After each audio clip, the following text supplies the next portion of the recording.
All right, as I've discussed throughout the program today, it has indeed been a hectic week on Capitol Hill. There's been negotiations on a daily basis, in fact, sometimes on an hourly basis, as the deadline of tomorrow night draws upon us for a potential government shutdown. And, I'm disappointed to report that in the midst of these negotiations, we've seen some of our moderate Republicans drift from the party platform, even when it comes to the issue of protecting the vulnerable lives of the unborn. And a handful of Republicans, including South Carolina Congresswoman Nancy Mace, she even defected on one appropriations bill due to the support of chemical abortion. Well, look, now that we all celebrated when the Supreme Court overturned Roe v. Wade, and from that the whole fight for life in a whole new level goes back to the people, goes back to their elected representatives, both on the state level and the federal. But some people are tempted to waver on life in the midst of all of this for some reason that's kind of beyond me. But that's why it was encouraging personally to watch the debates and to read about the debates and so forth of the presidential primary debate. You had Governor Ron DeSantis, you had South Carolina Senator Tim Scott, Vice President Pence. There were others that are stressing the need to go on the offense on the life issue. They recognize this is a winning issue, and they are not buying what the media is telling you that this is a losing issue. Well, joining me now to discuss this and more is Meg Kilgannon. She's a senior fellow for education studies here at the Family Research Council, and of course she served in the Department of Education in the Trump administration. Meg, welcome back to Washington Watch. Always great to have you. It's always great to be here, Jody. What a week it has been. What a week. And I'm sure you have been shaken, disturbed, perhaps those are the right words, I brought up Congresswoman Nancy Mace. Has she been a stalwart in any shape, form, or fashion, a defender of faith, family, and freedom in the past, in your opinion? Well, she has been one of the more moderate voices, and the places where she expresses her moderation, shall we say, include on abortion, on marriage, and she also introduced a bill to legalize marijuana that was, the brainchild of Americans for Prosperity. So she has things that we're very opposed to that are legislation that she's supported and positions that she's held and done so very publicly and been platformed in the national media. So it's a problem, right? It's a problem. It really is. And I served with her on the Oversight Committee. And to be honest, I never really knew where she was going to be on so many of the issues that we dealt with in there. But when it comes specifically to the issue of life, it's very disturbing to me, even departing from the party platform. I mean, that's pretty serious. And while doing so, accusing the rest of us of being extremists. I mean, this is our platform. But I'd like to go over some of the comments that she has made and get some of your reactions to this. In The Hill, she actually made this statement. She said, if you don't like the drugs that the FDA approves, then fix the FDA. But this is not going to, it's only going to make women angrier in this country when we keep having these abortion arguments when we haven't done anything for women. All right, we haven't done anything for women, and yet here she is. She's an elected member of Congress, for crying out loud. But let's talk about this within the context of abortion.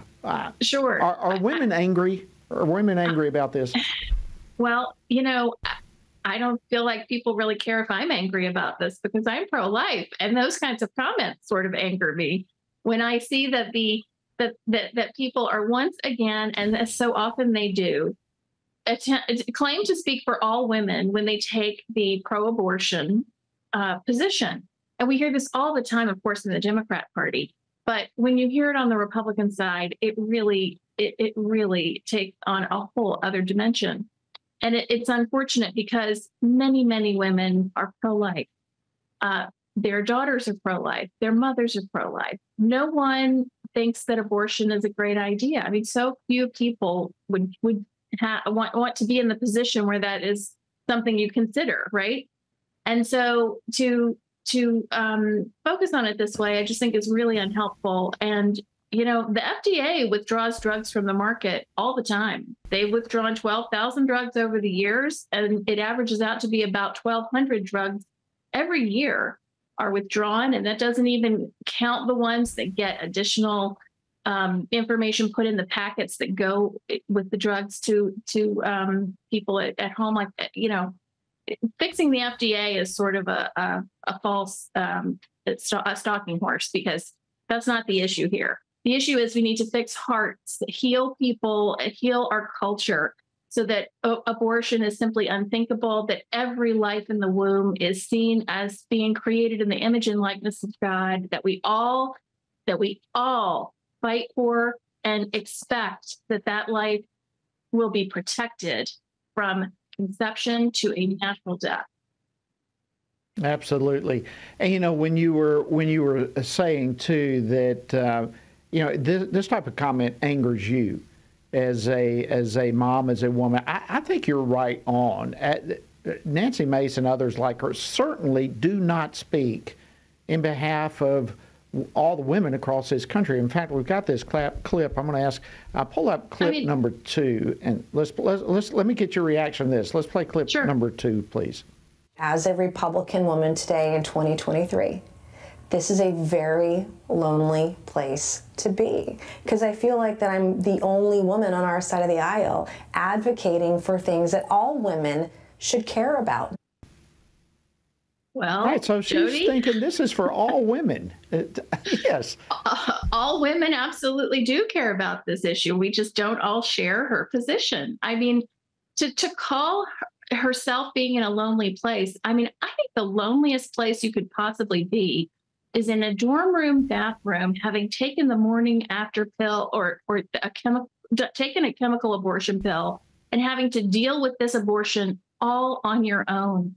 And that is not, it's like turning everyone's bathroom into a back alley. This isn't the way we should be doing things in this country. We are so much better than this. And to tell women that this is their only option to deal with an unwanted pregnancy lets men who it takes two to make a baby, as you well know, Jody. I mean, we need to hold men accountable and responsible for the babies they help create. That needs to be a societal expectation, not put the expectation of society on the woman to just handle the problem. I mean, babies are not a problem. They're sometimes a surprise. They certainly grow up to be what you never thought they would be, right? That no one can possibly anticipate the joys and the griefs and the challenges that come with parenting, right? But every child is a gift. Every child is a gift from God, created in his image and likeness. And no means of abortion is okay with me. Wow. Well said. You know, another argument that comes from people like her all the time. In fact, I've got another clip here from her. So let's go ahead and play clip 3 about extremism. Clip 3, please. As a Republican, a conservative, constitutional conservative who's pro-life, I saw what happened after Roe v. Wade, because I represent a very purple district, as purple as this dress. And I saw the sentiment change dramatically. And as Republicans, we need to read the room on this issue, because the vast majority of folks are not in the extremes. Not in the extreme. Is it extreme to protect a baby, or is it extreme to kill a baby all the way up to the point of birth? What is the extreme position here? Well, this just gets back to the point of who is the extremist? Is it the Democrat who says they're pro-choice, quote unquote, but who is for abortion until the moment of birth, and even if you're Ralph Northam, my former governor, after birth, right? The logical consistency of their point is that there really is no limit on the ending of a human life if it's inconvenient to someone. And this is just simply not the standard, right?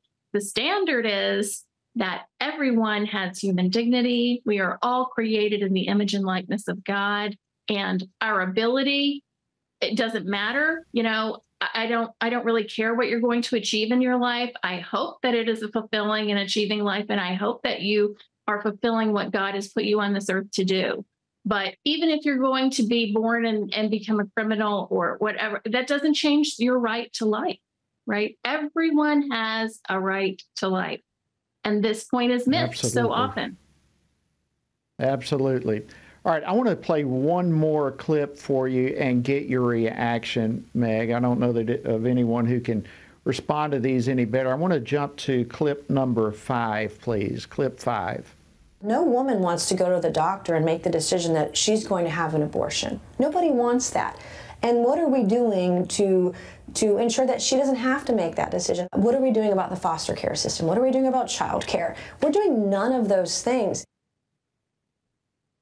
We're doing none of these things? That one really gets me, Jody, because, people like Ryan Baumberger with the Human Coalition, who himself is the product of rape and who works, I think he was one of 9 or 10 foster children, and he has many foster children himself. There are so many people in the pro-life movement. This is really the unseen part of the pro-life movement that it's forgotten so often in politics. Foster care law is a state and very much a local matter. So I'm sure her committee assignments don't allow her to do that work in committee. I think she's on judiciary. That wouldn't cover foster care, right? Doesn't mean it's not happening. It is happening. And there are people who are working all over this country to help vulnerable people, whether they're women in crisis pregnancies, children who have been abandoned by their parents or in the foster care system. There is nobody better than the pro-life community than doing the work of helping these people. And that is something we must continue to do. And even though it's unseen a lot of the time and unheralded, we are also grateful for it. And it comes from the same place that we're talking about the dignity of the human person. When you believe that, then you're going to work in these spaces. You're going to care for the vulnerable. You're going to be the hands and feet of Jesus in helping people and honoring their lives. And so that clip gets on the wrong side of me right quick. All right, we've only got just a really brief time left, but if you live in her district, what can our listeners and viewers do in her district to express their displeasure with her vote on this and her position? Well, you could contact her office, of course, right? I'm sure she's out at all kinds of events in the community. Have a conversation with her. This is where we need to be. When I was a natural family planning teacher, they encouraged us to meet people where they are, right? Meet the client where they are, because everybody's on a journey to understand the dignity of the human person and to honor life. And so we're going to meet her and embrace her, and just, we're always trying to move hearts on this issue. That's the work we're in right now. Absolutely. Meg Kilgannon, always an honor to have you on Washington Watch. Thank you for your incredible insight, and thank you for joining us this evening on the program. Thanks, Judy.